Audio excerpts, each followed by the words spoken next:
Most people think that their life is shaped by circumstances.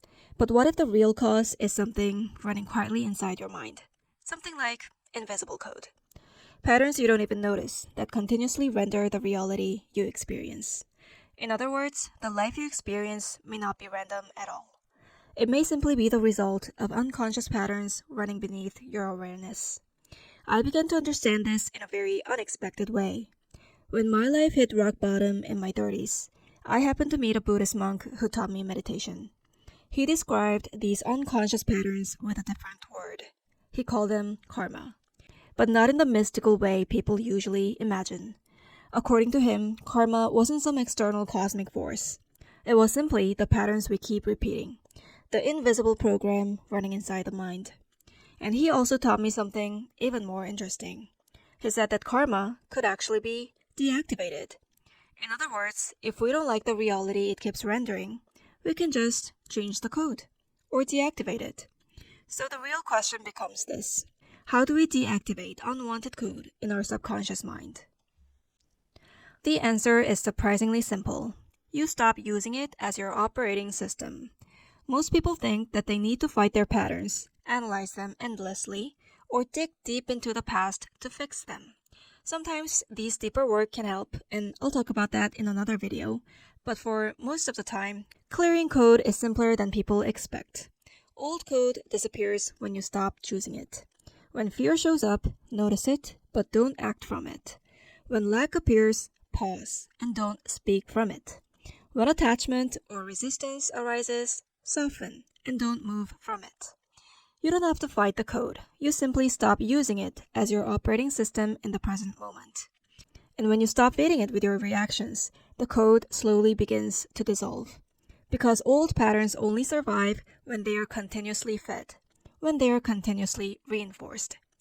This also includes subtle forms of negativity. Not just rage or despair, but quieter ones too.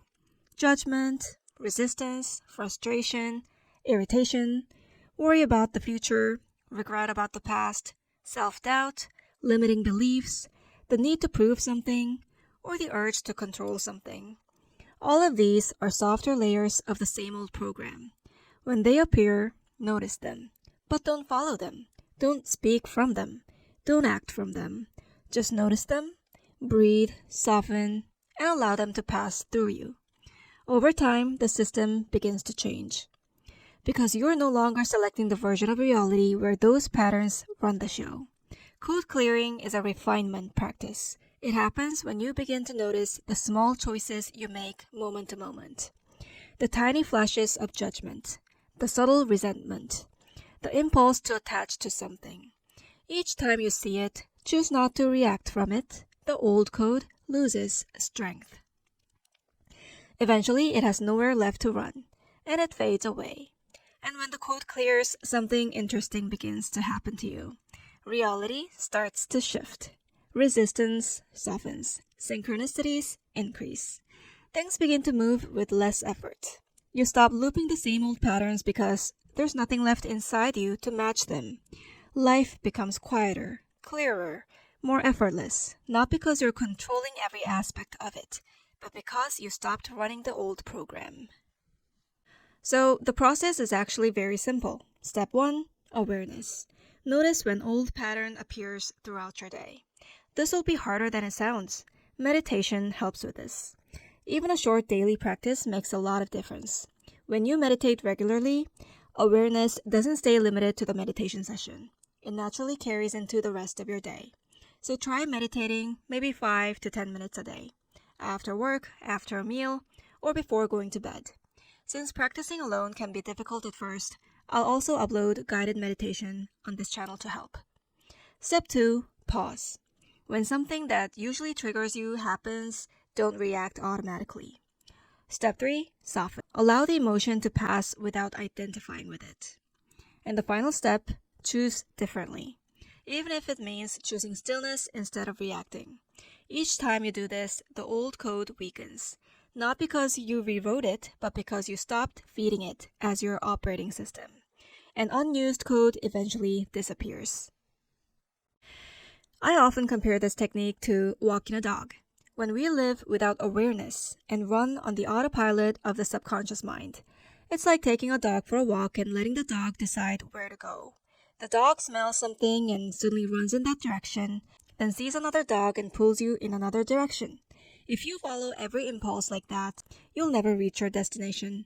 You'll just wander randomly until you end up somewhere random you never intended to go. Life works in a very similar way. We set goals, we think about the life we want, we visualize, we affirm, but then something happens. Old patterns pull our attention. Old emotions take over. And before we realize it, we're no longer creating our life consciously. We're simply reacting, running old code that keeps producing a life we do not want. That's how people slowly become victims of a life that they never intended to live. If we want to become the creators of the life we truly want, we have to hold a leash. We guide the dog toward the destination instead of letting the dog guide us. This technique makes that possible. When the dog tries to pull you somewhere else, you notice it. You gently pull the leash and guide it back to the path. And when you repeat that again and again, the walk eventually leads you exactly where you intended to go.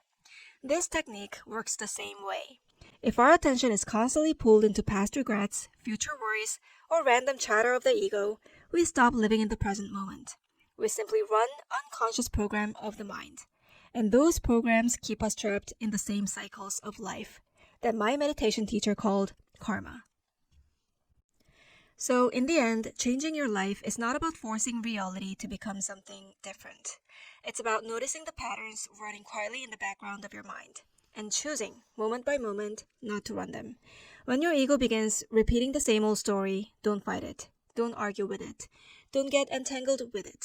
Just notice it, pause, soften, and let it pass.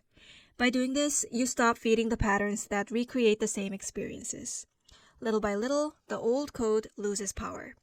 And when the code stops running, the reality begins to reorganize itself.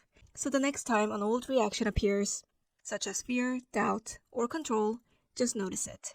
That small moment of awareness may seem insignificant, but over time, those small moments are exactly how a completely different life is created.